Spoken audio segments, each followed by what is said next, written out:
హోషేయ 6వ అధ్యాయము 1 నుంచి 7 వచనాలు చదువుకుందాం. మనము యెహోవా యొద్దకు మరలుదాం రండి.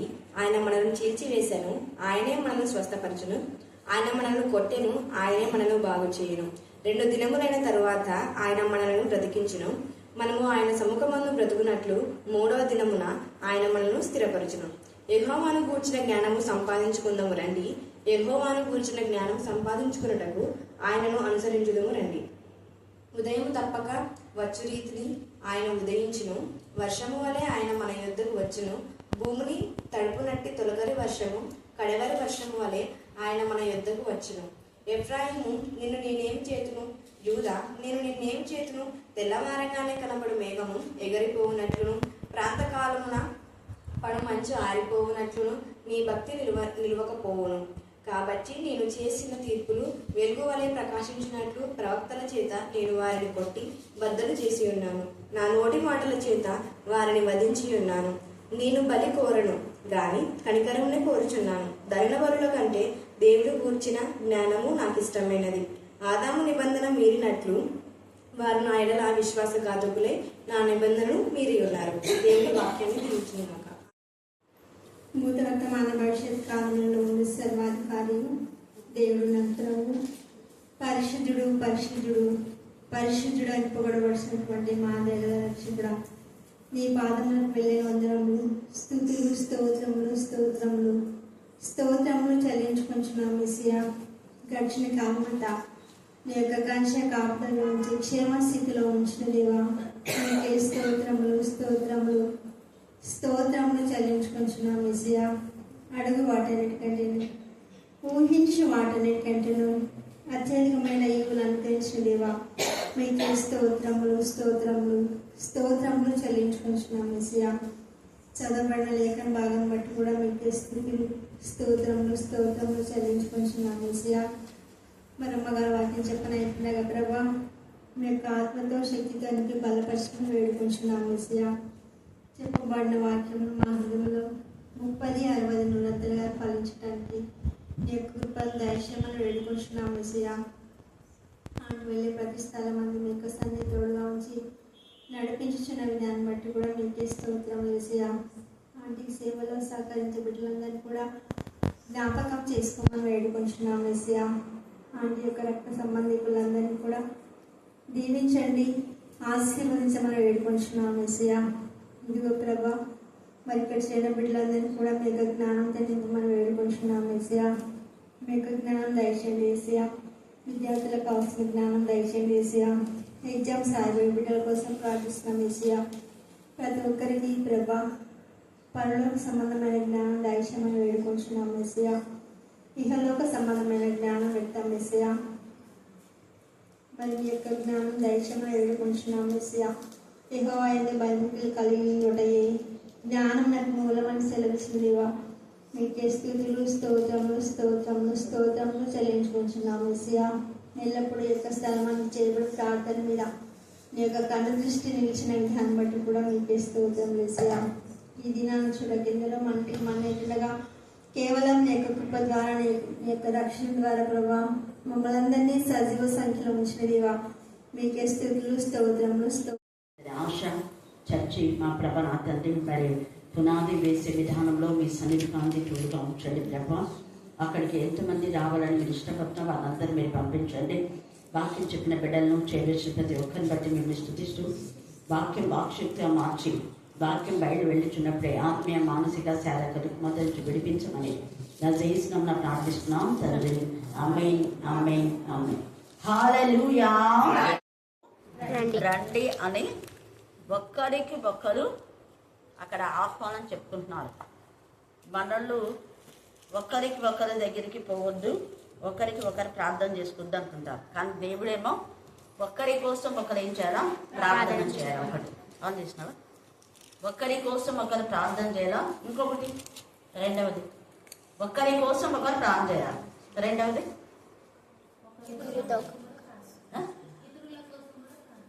అదే మరి ఒకరి కోసం ఒకరు ప్రే చేసుకుంటారు. అప్పుడు ఇతరుల కోసం కదా ఒకరి నుంచి ఒకరు. ఇంకా ఇంకా ఒక్కరికి ఒకరు బుద్ధి చెప్పుకోవాలి. ఒకరికి ఒకడు అంటున్నాను. ఒక్కరికి ఒకరు ప్రార్థన చేసుకోవాలా. ఒక్కరికి ఒకరు అంటే అందరూ చేసుకున్నట్టే. ఒక్కరికి ఒకరు బుద్ధి చెప్పాలా. ఇప్పుడు ఒకరి కోసం వాళ్ళు ప్లాన్ చేస్తుంటారంటే మీరు అందరూ చేస్తున్నామంటారు. మరి ఒకరికి ఒకరు బుద్ధి చెప్తున్నారా? No answer. చెప్పాలి. ఒకటి చేసి ఒకటి చేయకపోతే ఆజ్ఞాతిక్రమంలో ఒక్కరికి ఒకరు బుద్ధి చెప్పుకోవాలా. ఒక్కరికి ఒకరు పాటలతోనూ సంగీతంలోతోనూ హెచ్చరించుకోవాలి, బుద్ధి చెప్పాలి, గద్దించాలి, సరిదిద్దాలి, ఇంకా చాలా ఉన్నాయి. అలాగా మనం ఎంత ఇదిగా పరిశుద్ధాత్మ దేవుడు ఒక్కరికి ఒకడు అనే మాట మాట్లాడుతున్నాడు. ఇక్కడ ఒకరికి ఒకరు ప్రార్థన చేసుకోవాలి, ఒకరికి ఒకరు పాపాలు కూడా ఒప్పుకోవాలి. ఇది కూడా చేయాలి.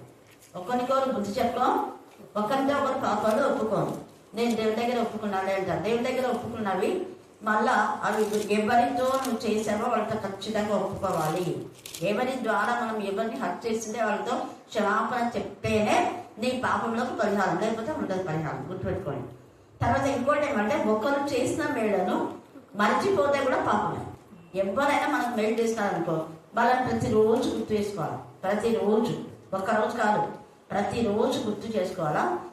నాకు అనుకోకుండా ఈరోజు మేరీ రత్నం ఆంటీ వాళ్ళది, అదే నేను కూడా కొంతమందికి సెండ్ చేసినాను. దాంట్లో తేజగా ఆమె పరలోకంలో చూసిన దర్శనాన్ని గురించి రాసిందనమాట.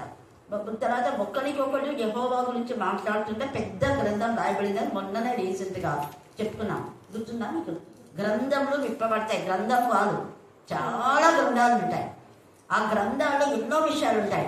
అలాగనే వేరొక గ్రంథము అంటే అది దేవునికి విరోధమైన వాళ్ళు చేసినటువంటి ప్రతిక్రియ. ఇప్పుడు రోజు మనం చెప్పినట్టుగా సంఘంలో చేసి బయట నువ్వు చేసిన అంటే అన్ని కొట్టివేసినాడు. అంటే వాళ్ళ పేరు జీవ గ్రంథంలో ఉండాలి. కొట్టివేయబడిన వాళ్ళన్నీ కూడా ఎక్కడ ఉంటాయి? నరకంలో ఉంటాయి. భయంకరమైన నరక యాత్ర. అది దేవుని గురించిన జ్ఞానం. అందుకనే చెప్తున్నా, దేవుని గురించిన జ్ఞానము అంటే ఊరికే జ్ఞానాధారం ఏసైనా అందరికి తెలుసు. దేవుని గురించిన జ్ఞానం అంటే వాక్యానుసారంగా జీవించమని అందరికి తెలుసు. కానీ ఆ దేవుడే, తండ్రి అయిన దేవుడే తన స్వరక్తం అంటే తన ప్రియ కుమారుని పంపించి, ప్రియ కుమారునిలో ఎవరి రక్తం ఉంది?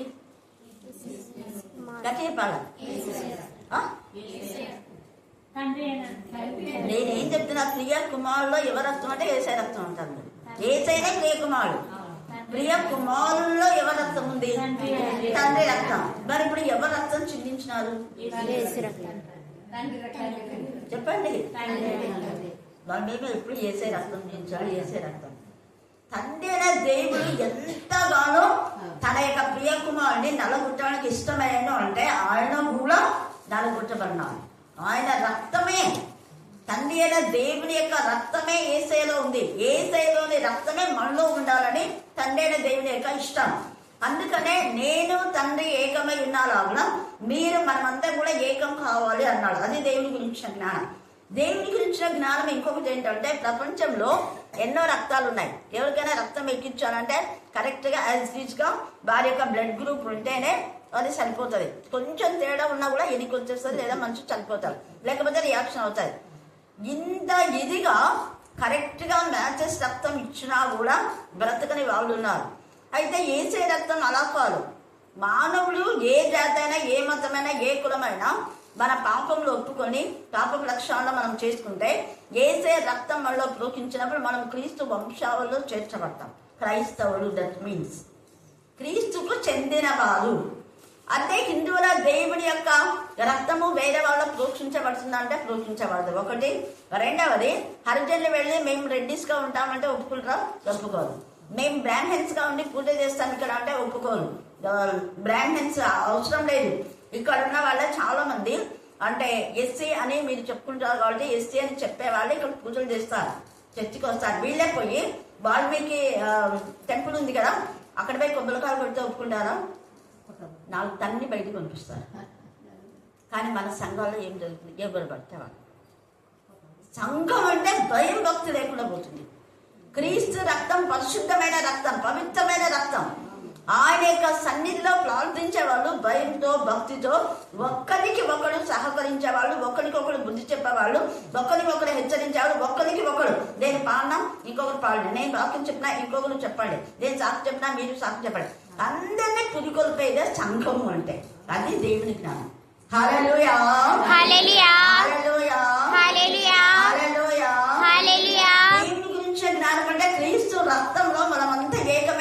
కాబట్టి ఇక భేదం ఏమీ లేదు.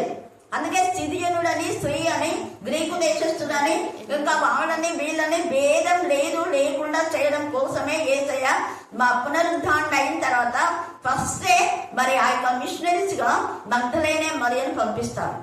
ఎందుకు అంటే ఆమె వేశ్యనే, కానీ కడగబడిన జీవితం. ఆమె యొక్క శరీరంలో యేసే రక్తం చేత కడగబడింది. యేసే రక్తము ద్వారా ఆమె రాజులైన యాజక గుంపులో చేర్చబడింది. అందుకనే ఆమెను పంపారు. ఆమె సెయింట్ మేరీస్ అని అంటారు ఆమె. తర్వాత మనం చూస్తే ఎంత చక్కగా యేసే రక్తం ఇంత ఇదిగా ప్రభావితమైంది కాబట్టి అనేకులు ప్రభులోకి చేర్చబడిన వాళ్ళు చాలా ప్రపంచ దేశాల్లో ఎక్కువ మంది క్రిస్టియానిటీనే ఉంది, క్రైస్తవులే ఉన్నారు. ఈ భారతదేశంలో రష్యాలో మాత్రమే ఉండేది. అందుకే ఇంకా ముస్లిం దేశాలు ఇంకా మీకు తెలుసు, ఇంకా అవి మనకు అన్ని యాంటీగా. ఇటు రష్యా మనకి యాంటీగా ఉంటుంది, భారతదేశం మిత్రదేశం అయినా కూడా మళ్ళీ మన ఇక్కడంతా క్రైస్తవులు ఏం చేస్తున్నారు, వాళ్ళు క్రైస్తవులు ఏం చేస్తున్నారు చెప్పండి. ఏమి ఎవరికి తెలియదా? చెప్పలేకపోతున్నారు, మూచకోతకు వస్తున్నారు. ఎంతమంది క్రైస్తవ సమాజంలో చర్చస్ను పాడు చేస్తున్నారు. ఆరాధిస్తుంటే వాళ్ళని ఎంతగా ఎంతగా పట్టుకొని ఈడ్చుకొని చిన్న పిల్లల తల్లులను కూడా అలాగా వాళ్ళు మరి బుల్లెట్తో వాళ్ళని కాల్చివేయడము, తర్వాత వాళ్ళకు ఉన్నటువంటి ఏవి వాళ్ళ చేతిలో ఉంటాయి వాటితోని ఎంత బాధ కలుగజేస్తున్నారు. అది చేసే వాళ్ళు దేవుని జ్ఞానం లేని వాళ్ళు. దేవుని జ్ఞానం కలవాళ్ళు కథసాక్షులుగా మార్చబడతారు. అదే మనం అపోస్తల కార్యము 7వ అధ్యాయంలో ధ్యానించుకునేటప్పుడు మళ్ళా చూద్దాము, వీటి తర్వాత చూసుకోండి. అందుకని ఇప్పుడు ఏమైపోతుందంటే ఎప్పుడైతే వీళ్ళకంతా రోగం వచ్చి ఆ రోగం బాగా కానప్పుడు ఈ నిర్ణయం తీసుకుంటున్నారు. పైన మనం 5వ అధ్యాయంలో చూస్తే మనం ఎప్పుడు దేవుని సంధికి వస్తామంటే ఇళ్ళ శోధన వచ్చినప్పుడు, ఎప్పుడు కొబ్బరి నూనె తీసుకొని ప్రార్థన చేయమని పంపిస్తారు. రోజు మరి ఇంత పాముచ్చి బాగా చంపేస్తుందా, ప్రాణం చేయించుకురాబో, అంతవరకు మతికి రాదు. చూడండి ఎలాంటి పరిస్థితిలో మనం ఉన్నాం. ఇక్కడ మీరు 5వ అధ్యాయం చదవండి, టైం లేదు కాబట్టి 10వ వచనం చదవండి. 5:10 యూదా వారి అధిపతులు ఎవరంట? ఎక్కడ అధిపతులు అన్న దగ్గర అంతా చిక్కు పెట్టుకుంటూ పోండి. అధిపతులు సరిహద్దు రావడం తీసి వేయి వారి వల్ల ఉన్నారు. సరిహద్దు రావడము అంటే పెద్దలు కొన్ని నియమ నిబంధనలు కట్టడి చేశారు. మన బైబిల్ స్టడీ క్రమంగా ఏం జరుగుతుందో అంటే కొన్ని సంఘాలు, అన్ని సంఘాలు కాదు, కొన్ని సంఘాల్లో కొంతమంది దైవజనులు అనే వాళ్ళు, కొంతమంది యాజకులు అనే తొట్టిగానికి వాళ్ళు, చెప్పాలంటే యాజకులు కానే కాదు, దైవజనులు కానే కాదు వాళ్ళు. అలాంటి వాళ్ళే ఇలాంటి పాపం పనులు చేస్తారు. పాపం అనేది కాదు, ఇది నీచమైన పనులు. ఇది వాళ్ళు దేవుని చేత నిజంగా సమర్పించుకుంటే అఖిల మనం చూస్తే అకుల ప్రిస్కిల లాగా పౌరుతో కలిసి సేవ చేశారు. కానీ పౌరును వేరుగా పెట్టి వీళ్ళొక్కరు చేసినారా? చేయలేదు. అలాగా పాపంలో కొలిసేవాళ్ళు అననీయ, సప్పిర లాంటి వాళ్ళు మాత్రమే, లేదా ఆహాబు, యజబేల్ లాంటి వాళ్ళు మాత్రమే. ఇంకా చాలా మంది అత్తర్య సంతతి లాగా, మయక సంతతి లాగా, వీళ్ళంతా దుష్ట జనాంగం. అలాగనే హేరోదు ఎలాగా వాళ్ళు కూడా భార్య భర్తలే. కానీ యోహాను గురించి తప్పుడుగా వాళ్ళు ఆలోచన చేసుకుని యోహాను తల తీసేశారు. ఎందుకు? గద్దించినందుకు. నువ్వు చేస్తుంది మంచిది కాదు, నువ్వు చేస్తుంది వ్యభిచారము అని అన్నందుకు. కానీ ఆ యోహాను తల తీసేశారు, కానీ యోహాను సజీవంగానే ఉన్నాడు. హల్లెలూయా, హల్లెలూయా, హల్లెలూయా. అందుకని వీళ్ళు ఏం చేస్తున్నారంటే యూదా వారి అధిపతులు సరిహద్దు రాళ్ళను తీసివేయి వారి వలె ఉన్నారు. నీళ్లు ప్రవహించినట్లు నేను వారి మీద నా ఉగ్రతను కుమ్మరించును. ఇది ఏంటి అసలు? ఎంత ఇదిగా ఉంది. యూదులను దేవుడు ఏర్పాటు చేసుకున్నాడు. ప్రత్యేకంగా 12 గోత్రాల్లో యూదులను, లేవీలను ఏర్పాటు చేసుకున్నారు. వాళ్ళకి ఇష్టం. ఎందుకంటే యూదుల ద్వారానే రక్షణ, యూదా వంశంలోనే యేసయ్య జన్మించబోతాడు. మరి అలాంటి యూదులను ఇక్కడ దేవుడు ఏం చేస్తూ తన బిడ్డలే తనే చేసుకున్నాడు, తనే ఏర్పాటు చేసుకున్నాడు, తనే చెప్పాడు. వాగ్దానం చేత ఉన్నటువంటి వాళ్ళే. అయితే వాగ్దానం ఎప్పుడైతే వాళ్ళు మీరుతారో, నిబంధన మీరినటువంటి జనులకు ఈ శిక్ష. నిబంధనతో ఉన్న వాళ్ళకు లేదు. యూదాలో అందరు కాదు, కొందరు. యూదాలో కొందరు అంటే అదే యాజకులుగా ఉన్నవాళ్ళు, అధిపతులుగా ఉన్నవాళ్ళు సరిహద్దు రాళ్ళను తీసివేయి వారి వల్ల ఉన్నారు. నీళ్లు ప్రవహించినట్లు నేను వారి మీద నా ఉగ్రతను క్రమరించాను. 11 ఎఫ్రాయిమీయులు చూడండి, ఒకటేమో అధిపతులు ఏం చెప్తే అదే చెల్లేలా చేస్తున్నారు. తర్వాత రెండవదేమో మానవ పద్ధతి, అంటే బయట నుంచి వచ్చిన వాళ్ళు సంఘంలో చలామణి చేసి పెద్దలు చేస్తే మానవ పద్ధతిని బట్టి ప్రవర్తింపగోరువారు వారికి అధిక శ్రమ కలుగును. 12 లోక మర్యాదలను అనుసరించక ఉత్తమమును అనుకూలమును సజీవ యాగంగా మీ శరీరంలో ప్రభుకి ఏం చేయాలో సమర్పించు. మరి సజీవ యాగంగా సమర్పించకుండా ఆదివారం హల్లెలూయా స్తుతి మహిమ, మిగతా రోజులంతా చండాలమైన పనులు. బయట ఎక్కడ తైతే కలడతాయి, ఎక్కడ దేవుళ్ళు అంటే అక్కడికి వెళ్ళడమే, ఎక్కడ తప్పెడు కొట్టమంటే అక్కడ తప్పెడు కొట్టడం, ఆ సినిమా పాటలకు డాన్సులు వేస్తుంటే వేయించడమే. ఎవరు ఇదంతా ప్రార్థనకు వచ్చే వాళ్ళే, వేరే వాళ్ళు కాదు, వాక్యం చెప్పే వాళ్ళే, ప్రార్థన చేసే వాళ్ళే. కానీ వాళ్ళని గద్దిస్తున్నామా?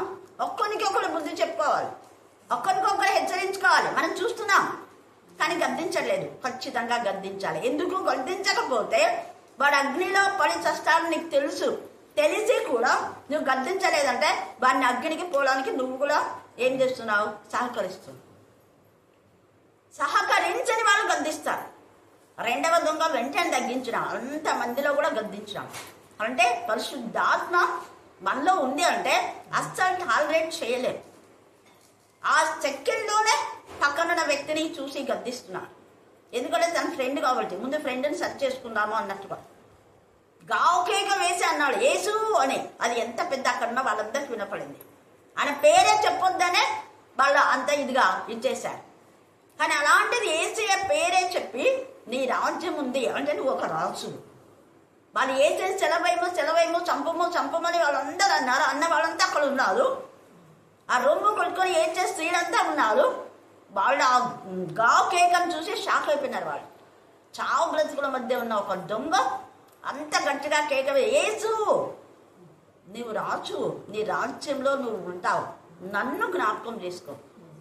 ఎంత అసలు ఆ మాట అక్కడ ఉన్న వాళ్ళకందరూ గుండెలో గుంపల్లాగా గుచ్చుకుంది. శిష్యులకు కూడా ఇవే. మనం అంత మాట ధైర్యం చేసి మాట్లాడలేకపోతున్నాం. ఏసైకి ఇలాగా విధిస్తారా అని మేము గట్టికి గద్దించలేకపోయాం. మేము మా యేసు ప్రభు ఇలా చేస్తారా అని అందరు కలిసి ఊకుమ్మడిగా చెప్పచ్చు. కానీ ఈ దొంగ చెప్పాడు. పరిశుద్ధాత్మ అతనిలో ప్రవేశించింది. వాళ్ళలో పరిశుద్ధాత్మ ఏసై పంపినప్పుడు ఉండింది, మళ్ళీ పోయింది. అది లేదు, అందుకే పిరికివారైపోయింది. పరిశుద్ధాత్మ లేని వాళ్ళు పిరికివారు అవుతారు. పిరికివారిపై తలుపులు వేసుకొని గదిగద వణుకుంటా, ఎవరు తలుపు కొడితే వాళ్ళు సైనికులు వచ్చినాడేమో, వాళ్ళు వచ్చినాడేమో, అన్న వచ్చినాడేమో, కైప వచ్చినాడేమో, ప్రధాన యాజకులు బంధువులు వచ్చినారేమో, ఇంకేదే భయం వాళ్ళకి. తలుపు కొడితే భయం. అందుకని తలుపు కొట్టకుండా వచ్చాడు ఏసా. తలుపు కొట్టినాడే ఏసా? లేదు, తలుపు కొట్టకుండా వచ్చి మీకు సమాధానం కలుగుబాక అన్నాడు. ఎంత ప్రేమగా. అందుకే కనికరంనే కోరుతా, మిమ్మల్ని భయపెట్టి గీపెట్టి చేయాలి. అది దేవుని జ్ఞానం ఉండేవాళ్ళు ఖచ్చితంగా. మరి ఒక దేవుని జ్ఞానం అంటే పరిశుద్ధాత్మతో నింపబడ్డమే. మనం చూస్తే ఏషియా 11వ అధ్యాయం 1-2 వచనాలు చదవండి. ఏషియా 11:1-2 వచనాలు. యెషయా వద్ద నుండి చిగురు పుట్టును, వాని వేరుల నుండి అంకురం ఎదిగి ఫలించును. యెహోవా ఆత్మ జ్ఞానము వివేకం. ఇది ఎప్పుడు మర్చిపోద్దు. జ్ఞానము వివేకం గల ఆత్మ ఆయన మీద ఉంటుంది. ఆ ఆత్మ కలవారు మౌనంగా ఉండలేరు. అలాగనే లూకా 4:18 కూడా మీరు చదువుకోండి. తర్వాత మనం చూస్తే సామెతలు 9వ అధ్యాయము 1-2 వచనాలు. అక్కడ 7 స్తంభాలు కట్టుకుంది జ్ఞానం. తర్వాత యాకోబు 3:17 పైనుంచి వచ్చే జ్ఞానం పరిశుద్ధమైంది, అది సూరబంబ లోబడినది, అది మత్సరం ఏమి ఉండదు, వివాదం ఏమి చెయ్యదు. ఎంత చక్కగా అక్కడ ఉంది. ఇవన్నీ మనకు కీవర్డ్స్ ఇవి. కంటదా జ్ఞానం అనగానే దగ్గర మన మైండ్లోకి వచ్చేసారు. తర్వాత జ్ఞానం అనగానే సామెతలు 8 ఎన్నిసార్లు చదువులో అన్ని చదవండి. అప్పుడు జ్ఞాన ఆధారమైన ఏసై గురించిన జ్ఞానం మనకు అర్థమైపోతుంది. ఏసై ఎప్పుడున్నాడు, ఎక్కడున్నాడు అతను. ఏసై అంటే ఏంటి అని మనకు తెలుస్తాయి. దేవుని యొక్క రక్తము ఏసైలో ప్రవహించి ఆ రక్తమే మనకు జీవాన్ని ఇచ్చింది. దేవుని జీవదాత ఉన్నాడు అక్కడ. అందుకే జీవ ప్రదాదైన ఆ దేవుని దగ్గరికి వీళ్ళకి శిక్ష వచ్చినాక పోదామంటున్నాడు. ఇక్కడ ఉగ్రత వచ్చింది. వాళ్ళు చేసిన అవివేక పనులకంతా కూడా అధికారులు వాళ్ళు వీళ్ళంతా చేసిన పాపపు చండాలమైన పనులకు దేవుని శిక్ష విధించవన్నప్పుడు వారు శిక్షింపబడి హింస నొందుదురు, బాధింపబడుదురు. ఎఫ్రాయిములకు చిమ్మట పురుగు వలను, యూదా వారికి మచ్చ పురుగు వలన నేనందును. ఏంటంట చెప్పండి. మచ్చపురుగు. ఎఫ్రాయిములకు ఎట్లుంటాడు? మచ్చపురుగు. ఎఫ్రాయిములకు చిమ్మెట పురుగు. ఎఫ్రాయిములకు ఎట్లుంటాడు? ఇది అందరు గట్టి చెప్పి ఇది కంటెంట్ చేయండి. ఎఫ్రాయిములకు చిమ్మెట పురుగు వలను చిమ్మట పురుగు వలను ఎఫ్రాయిమీలకు గట్టిగా చెప్పాలా. ఎఫ్రాయిమీలకు చిమ్మట పురుగు వలను యూదా వారికి వచ్చ పురుగు వలను నేనుందును. తాను రోగి అవుట ఎఫ్రాయిము చూచెను, తనకు పుండు కలుగుట యూదా చూచెను. అప్పుడు ఎఫ్రాయిము అశ్షూరీయుల యొద్దకు పోయెను, రాజైన గారేబును పిలుచుకొనెను. అయితే అతడు నిన్ను స్వస్థపరచజాలడు, నీ పుళ్ళు బాగు చేయజాలడు. కింద ఉంది. నీకు అసలు ఎటువంటి దేవుని దగ్గరికి రాకుండా చూడండి. దేవుని యొక్క ఉగ్రత గురిపై దేవుని దగ్గరకు వచ్చి దేవుని దగ్గర క్షమాపణ గోల తీసుకెళ్ళే యూదా పేతురు కొన్నాడు. అందుకని అతను ఉరివేసుకొని చచ్చిపోయినాడు. మళ్ళీ జీవం లేదు, పునరుద్ధానం గురించి ప్రకటించే శిష్యుడుగా లేడు, సెంట్గా పిలవబడలేదు. కారణం ఒకటే, దేవునికి విరోధమైన వాళ్ళతో సహవాసం ఎలాంటి సహవాసం మనం చేయాలనేది దేవుని జ్ఞానం నీతో మాట్లాడుతుంది. దేవుని జ్ఞానం ఎలాంటి వాళ్ళతో సహవాసంలో ఉండే వాళ్ళందరికీ వస్తుంది. ఇంకా ఉగ్రత వాళ్ళు ఎవరైనా మందిరంలోనే కోరహ, అభిరాము, దాతం వాళ్ళతో ఎవరు ఏకీవించే వాళ్ళందరూ శిక్ష వచ్చింది. మందిరంలో బయట కాదు. మనం ఎవరితో ఏకీభవిస్తున్నాం? పరిశుద్ధ దేవుని గురించిన జ్ఞానం అంటే వీళ్ళు దేవుని దగ్గరికి వస్తారు. కానీ ఎవరి దగ్గర పోతున్నారు? అన్ని రాజులు, అశ్షూరీయులు ఎంత ఇదిగా దేవునికి విరోధమైనటువంటి వాళ్ళంతా. పోవద్దు అన్నాడు దేవుడు. గిల్గాలుగా పోవద్దు. బెతాబెనికి ఇప్పుడు బెతాబెన్ దగ్గరనే ఇప్పుడు అంతా గొడవ జరిగేది. అక్కడ బెస్సే మోసు అక్కడంతా గొడవ జరుగుతుంది. చాలా మంది, 100 మంది కాదు 1000 మంది చనిపోయారు. ముందే చెప్పాడు దేవుడు. ఆమోసు 5:5 మీరు తర్వాత చదువుకోండి. మీరు యెహోవాను ఆశ్రయిస్తే బ్రతుకుతారు. కానీ వీళ్ళు యెహోవాను ఆశ్రయించారు. యెహోవాను అంటే దేవుని ప్రవక్తల ద్వారా హెచ్చరిక ఇచ్చాడు. హోషేయ ప్రవచించాడు, చాలా మంది ప్రవక్తలు ప్రవచించారు. ప్రవచనాలకు వాళ్ళు ఇది కావాలి. ఇర్మియా ప్రవచించాడు. ఎఫ్రాయిం నా ముద్దు బిడ్డ అంటాడు. కానీ నా ముద్దు బిడ్డ ఏమైనాడు ఇప్పుడు అంటే, ఒకప్పుడు ముద్దు బిడ్డ కానీ ఇప్పుడు కాదు. దేవుడు తేడగా ఒకప్పుడు నేను యూదాను ఇష్టపడినా, యూదా నాయక నిజంగా జ్యేష్ఠ కుమారులాగా నేను చేసుకున్నా. కానీ ఇప్పుడు ఏమైపోయినాడు? యూదులంతా కలిసి యేసయ్య పిల్లలను బాధ పెడుతున్నారు. వాళ్ళ సొంత జనులే. అందుకనే దేవుడికి నచ్చలేదు వాళ్ళు చేసే పనులు. అప్పుడు వాళ్ళు అంటున్నారు చూడండి, వారు మనసు తిప్పుకొని నన్ను వెనుక వరకు నేను తిరిగి నా స్థలమునకు పోవుదును. తమకు దురవస్థ సంభవింపగా వారు నన్ను శీఘ్రంగా వెతుకుదు. 5 వచ్చాయి. ఇప్పుడు వస్తున్నారు. మనం యెహోవా యొద్దకు మరలుదాం రండి. మనల్ని చీల్చివేసిన ఆయనే ఏం చేస్తారు? మనల్ని స్వస్థపరచు. మనల్ని బాధ పెట్టినాడు, మనం కొట్టాడు, ఆయన బాగు చేస్తాడు. నన్ను గాయపరిచినవాడు ఆయన గాయం అంటాడు. ఇప్పుడు బుద్ధి వచ్చింది, దేవుడి గురించిన జ్ఞానం వచ్చింది. ఈ రాత్రి మనకు దేవుని గురించిన జ్ఞానం వస్తే మన యొక్క పరిస్థితి మొదట దేవుడు చేసిన మేళను మర్చిపోయి విశ్వాసఘాతగా ఉండద్దు. ఉంటే ఎప్పుడు హఠాత్తుగా వస్తుందో వస్తుంది. ఎఫ్రాయిం అనుకోలేదు, యూదా అనుకోలేదు, ఇప్పుడు వీళ్ళంతా అనుకోలేదు. భయంకరమైన ఉగ్రత, భయంకరమైన శిక్ష. మరి అదే యూదాకు సంబంధించిన వ్యక్తి కూడా ఇప్పుడు నెతన్యాహు కూడా చనిపోయినాడు అంటున్నా కదా, ఇంకా క్లారిటీగా చెప్పట్లేదు.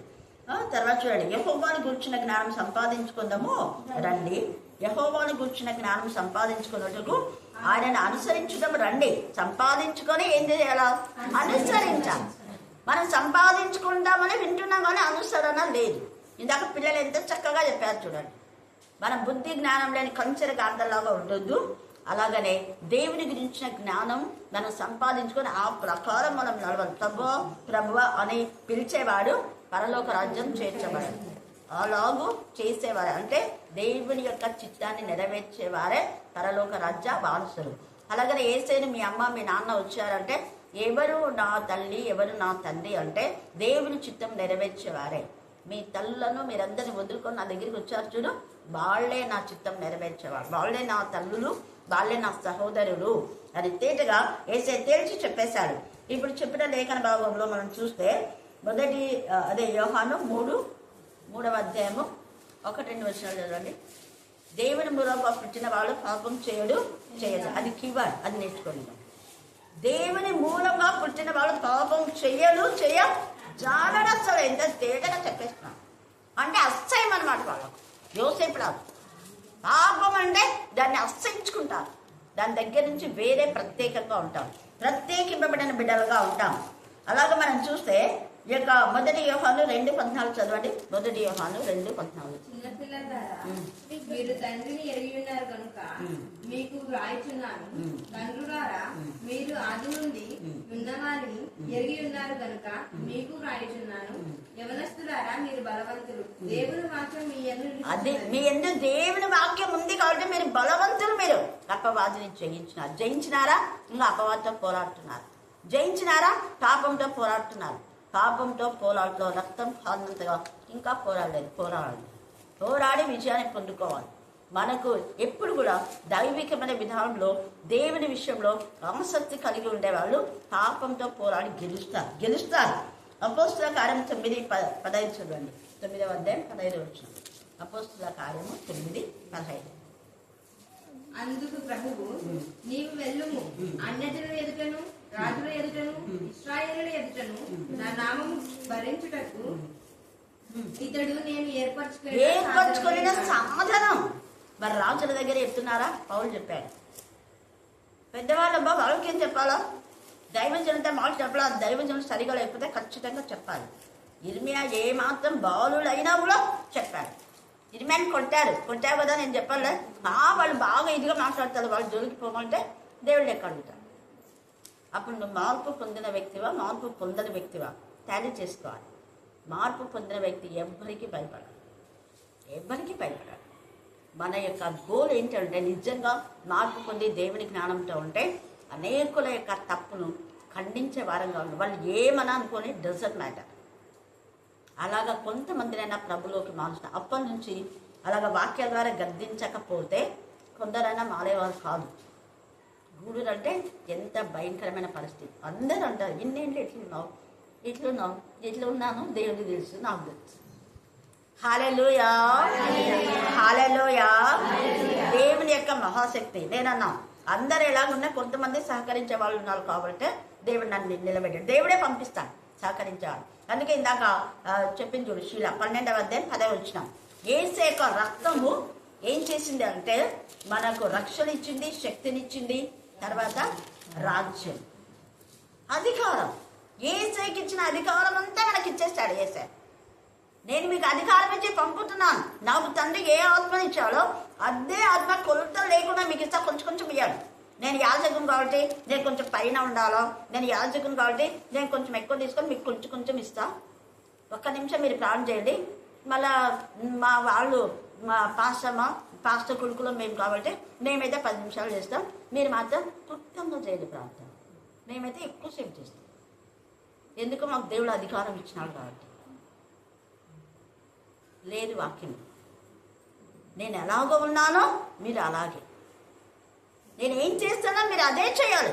మీరు నాకు దాసులు కాదు, ఏమైనారు? సహోదరులు అని ఏంది ప్రభా, నేను సైతాన్ అన్నావు అనలే పేతురు. సైతాన్ నా వెనుకపో అన్నాడు. అంతకుముందే మీ సహోదరులను మెచ్చుకున్నాడు. సైతాన్ నా వెనుకపో అన్నాడు. ఏమన్నా పేతురు? ఎందుకు? నీ చేస్తాను సైతాన్ చేస్తున్నాయి కాబట్టి అందుకనే వెనకపో అన్నాడు. అర్థమైపోయింది. మౌనంగా ఉన్నాడు కానీ మనం నోరెత్తారు. మనం సాతాను చేస్తాను మనం వాటిని విసర్జించి దేవుని పిల్లలుగా, దేవునికి ఇష్టమైన పిల్లలుగా ఉంటే యేసయ్య అధికారం దేవుడు మనకిస్తాడు, రక్షణ ఇస్తాడు, తర్వాత శక్తిని ఇస్తాడు. అంటే ఏ శక్తిని? అపవాదితో మాట్లాడే శక్తిని, అపవాదిని జయించే శక్తిని, దుష్టులను జయించే శక్తిని, తప్పు చేసేవాడిని ఇది తప్పు అని చెప్పేవాడిని. దేవుడు రాజులైన యాజకుంపలో అందరినీ, ఎవరెవరిని అంటే 1 పేతురు 2:9 ఎప్పుడు మర్చిపోదు, లైఫ్లో మర్చిపోదు. చదవండి. అక్కడ ఎవరెవరు ఉన్నారో చూద్దాం. ఆశ్చర్యకరమైన వెలుగులోనికి మిమ్మల్ని పిలిచిన వారి గుణాతిశయంలో ప్రచురం చేయడానికి. అంటే అయితే మీరు చీకటిలో నుండి అంటే చీకటిలో ఉన్న వాళ్ళని ఎవరెవరైతే రక్షణలోకి వచ్చారు. చీకటి అంటే పాపం. పాపంలో ఉన్న వాళ్ళంతా క్రీస్తు నామంలో బాప్టిజం తీసుకొని ఏసే రక్తంలో కడగబడితే, ఏసే రక్తంలో కొనబడి మనం ఆయన పిల్లలమైపోయినాం. ఆయన సొత్తు, ఆయన సఖ్య సంపాద్యం. ఏ తల్లి తన పిల్లలకు ఎక్కువ తక్కువ పెడుతుందా? ఎక్కడన్నా పక్షపాతం ఉంటుందా? చాలా మొక్క పక్షపాతం ఉంటుందా? ఏ తల్లికైనా చెప్పు, ఉంటుందా పక్షపాతం? లేదా? తల్లికి థ్యాంక్ గాడ్. హల్లెలూయా. అంటే ఒకరు ఎక్కువ ఒకరు తక్కువ లేదు ఉండదు. వాడు ఎట్టేటనే వాళ్ళ మీద ప్రాణం ఉంటుంది కదా. మన తండ్రి కూడా అంతే. అందుకనే చూడండి, చీకటిలో నుంచి పిలిచిన అందరికి ఇంకా తన వెలుగులోనికి చూడండి, మిమ్మును పిలిచిన వాని గుణాతిశయములను ప్రచురం చేయి నిమిత్తము ఏర్పరచబడిన వంశం. మనం ఎవరంట చెప్పండి, అందరూ చెప్పండి గట్టిగా. ఏర్పరచబడిన వంశం. ఇక్కడ కేవలము యాజకులు, పాస్టర్లు, సంఘ పెద్దలు, ట్రెజరర్, సెక్రటరీ ఏర్పరచుకున్నాడు అందా ఉందా వాక్యంలో? ఏర్పరచబడిన వాళ్ళందరూ మీరు రాజులు. ఎంత బాగా చెప్తున్నారు. We are not ordinary peoples, we are extraordinary peoples. మీరు రాజులు. తర్వాత ఎవరు మీరు? పరిశుద్ధ జనము, దేవుని శత్రు, రాజులైన యాజక సమూహము. అక్కడ ఒక్కలో ఉందా? ఇద్దరైనా ఉందా? చెప్పండి మళ్ళీ. సమూహం దగ్గర ఆన్లైన్ చేసుకోండి. సమూహము అది. అందుకని ఆ స్టేజ్కి మిమ్మల్ని తీసుకురావాలదే నాకు తప్పలని ఆశ. నేను ఒక్కదానే వాక్యం చెప్పడం కాదు, మీరు వాక్యం. నేను ఒక్కదానే ఆత్మతో పని. మీరు పొందుకోవాలి, మీరు సాక్షి చెప్పాలి, మీరు పాడాలి, మీరు ప్రార్థన చేయాలి. చదువు రాని వాళ్ళకు కూడా దేవుడు, ఎందుకంటే వీళ్ళంతా కూడా పామల్లో చేయబడబట్టే వాళ్ళు ఎలాగో వాడుకున్నాడు దేవుడు. వాళ్ళ యొక్క తగ్గింపు స్వభావం, వాళ్ళ పశ్చాత్తాపం, వాళ్ళు విడిచి అంటే బలను విడిచడంలో ఎవ్రీథింగ్ అనమాట. వాళ్ళకున్న శారీరకమైన బంధాలు, ఆలోచన అన్ని విడిచి విడిచి విడిచి వచ్చారు ఏసే దగ్గర. మనం విడకుండా వచ్చి నేను దేవుని బిడ్డను, నేను వాక్యం చెప్తా, నేను పాస్టర్ను, నేను పాస్టర్ను, నేను పాస్టర్ పిల్లలను, ఈడ కుదురుతుందేమో అక్కడ కుదురుతుంది. పప్పులు పల్లొక రాజ్యంలో ఈ పప్పులు ఉడకవు, ఇక్కడ ఉడుకుతాయి పప్పులు. ఎట్లా ఉడుకుతాయి చెప్పండి? పప్పులు ఉడుకుతాయి అన్నాను చెప్పాలి. ఉప్మాలో పప్పులు వేసి చూడండి, శనగపప్పు వచ్చినాడు కదా మరి. తర్వాత పప్పుల పొడి చేసి మీరు పప్పుల పొడి చేయండి. మీకు కొత్తగా చెప్తున్నా, బాగా అందరూ మీరు వచ్చి కూడా ఇది పప్పులు ఉంటాయి కదా. ఎవరైనా కూడా శనగపప్పు ఉడకబెడితే అంతా లేట్ అయ్యంటే ఇమ్మీడియట్గా చేసే ప్రాసెస్, పప్పులను మీరు పొడి చేసి ఆ పొడి పాలతోనో వేడి నీళ్ళతోనో కలిపితే మంచిగా పూర్ణం తయారవుతుంది. దాంట్లో కొంచెం నెయ్యి, గోడంబి వేసి చేయండి, ఎంత టేస్ట్ ఉంటుందో. ఏమైనా చేసుకోవచ్చు, భక్ష్యాలు చేసుకోవచ్చు, పూర్ణాలు చేసుకోవచ్చు. తర్వాత ఆ ముద్ద చేసి దాన్ని దోసల పిండి ఉంటుంది కదా, అప్పుడప్పుడే పడుతుంది, పులింది కాదు, మినపప్పు దోసల పిండి ఇట్లా ముంచి ఇది అయ్యొచ్చు. అవంతా కోస్తా అంతా పెళ్లిలకు చేసేది అవే. బొబ్బట్లు అనేది భక్ష్యాలు. ఇవి ఉండ్రాలు అంటారు వాళ్ళు. కుడాలని మీద అంటారు, వాళ్ళ ఉండ్రాలు అంటారు అన్నమాట. అంటే దాని ఇంకొకటి కూడా అంటారు కదా, చిన్నుండలు కూడా కాదు, దీన్నే ఇట్లా ముంచి పెడతారనమాట. వీళ్ళు అమ్ముతుంటారు చూడంతా, అది ఏమంటారు? బోండా అంటారు కదా, ఆ బోండా వాళ్ళు ఉండ్రాలు అంటారు. ఉండాలి ఇంకోటైనా మీకు ఇంకోటి ఇచ్చేనా ఉందా అంటుంటారు అట్లా. సరే, కాబట్టి దేవుని యొక్క జ్ఞానంతో మనం ముందుకు సాగుదాం. ఇదంతా దేవుని జ్ఞానంతో మీకు కొత్త కొత్త వంటలు దేవుని నేర్పిస్తారు. దేవుని అడగాలి, దేవుని నేర్పిస్తారు. దేవుని వాక్య బాబుకు దీపించి ఆశీర్వదించుగాక. వికరమైన శ్రేష్టమైన అపరూపమైన నామమునకు కోట్లాది వందనాలు చెల్లిస్తున్నాను ప్రభువా. అయ్యా నా తండ్రి, ఏ అర్హతయు, ఏ ఎన్నికయు, ఏ యోగ్యతలు లేదు మమ్మల్ని ప్రభా. మా కోసం నా తండ్రి నీ యొక్క సిల్వలో నా తండ్రి నీ ప్రాణాన్ని అర్పించినందుకు వందనములు, స్తోత్రములు స్తోత్రములు స్తోత్రములు నా తండ్రి. నీకే స్తోత్రం, నీకే స్తోత్రం, నీకే స్తోత్రం నా తండ్రి. ఈ దినాన నా తండ్రి, ఈ రోజుని నా తండ్రి ఎంతో మంది నా తండ్రి చూడక మట్టికి మన్నిపోయి ఉన్నారు. కానీ నా తండ్రి మాకు ఇస్తున్న ప్రతి అవకాశం బట్టి వందనములు, స్తోత్రములు స్తోత్రములు స్తోత్రములు ప్రభా. అయ్యా నీకే స్తోత్రం, నీకే స్తోత్రం, నీకే స్తోత్రం నా తండ్రి. ప్రభా అక్కలో మీరుండి నా తండ్రి ప్రభ మాతో మాట్లాడుతున్నందుకు వందనములు స్తోత్రములు ప్రభా ఎస్ఎంకే స్తోత్రం కే స్తోత్రం కే స్తోత్రం కే స్తోత్రం నా తండ్రి ప్రభ నా తండ్రి అక్కలని ఎంతో మంది నా తండ్రిని సేవ చేస్తున్నారు ప్రభా నా తండ్రి ప్రతి ఒక్కరిలో నా తండ్రి మీ కాంతలు ఉంచి మనం మొరపెట్టుకుంటున్నాను కే స్తోత్రం కే స్తోత్రం కే స్తోత్రం కే స్తోత్రం నా తండ్రి కే స్తోత్రం ప్రభా అలాగే నా తండ్రి ప్రభా ఎంతో మంది దైవజనుల్లో పక్షంగా మీరు ఉంటున్నందుకు వందనములు స్తోత్రములు స్తోత్రములు ప్రభా నా తండ్రి ఇక్కడికి వచ్చినటువంటి నా తండ్రి కర్ణాపీఠం మినిస్ట్రీలో నా తండ్రి ఎంతమంది నా తండ్రి సేవలు మీరు ఉంటున్నారు ప్రభ ప్రతి ఒక్కరిని నా తండ్రి మీరు దర్శిస్తున్నందుకు వందనములు స్తోత్రములు స్తోత్రములు ప్రభా ఏసే ప్రతి ఒక్కరి పక్షంగా నా తండ్రి మీరు ఉన్నందుకు వందనములు స్తోత్రములు స్తోత్రములు స్తోత్రములు నా తండ్రి ప్రభ నా తండ్రి మీకే స్తోత్రం కే స్తోత్రం కే స్తోత్రం తెలియజేస్తున్నాను ప్రభా ఏసయ్య నా తండ్రి ఇంకా ఎంతో మంది నా తండ్రి ప్రభా ఏసయ్య వెనక్కి తిరిగి వెళ్ళిపోయే ప్రతి ఒక్క జీవితాలను నా తండ్రి ప్రభా మార్చమని మొరపెట్టుకుంటున్నాను ఏసయ్య మీకే స్తోత్రం నా తండ్రి అయ్యా కనికరించండి కనికరించండి కనికరించమని మొరపెట్టుకుంటున్నాను ఏసయ్య మీకే స్తోత్రం కే స్తోత్రం కే స్తోత్రం నా తండ్రి ప్రభ నా తండ్రి అక్కపక్షంగా మీరు ఉన్నందుకు వందనములు స్తోత్రములు ప్రభ ఎంతో మంది దైవజనులు నా తండ్రి ప్రభ మీకు అత్త సాక్షులుగా నా తండ్రి ఉంటున్న విధానం బట్టి వందనములు స్తోత్రములు స్తోత్రములు ప్రభ ఏసే నా తండ్రి మీకే స్తోత్రం నా తండ్రి అయ్యా కనికరించండి కృప చూపించమని మొరపెట్టుకుంటున్నాను ఏసయ్య ప్రభ మీలో నేను తండ్రి మీతో నేను తండ్రి మీ ముండేలా సహాయం చేయమని మొరపెట్టుకుంటూ ఈ చిన్ని ప్రార్థన నసరైన యేసుక్రీస్తు నామమున అడిగి వేడుకొని పొంది ఉన్నాం మా తండ్రి.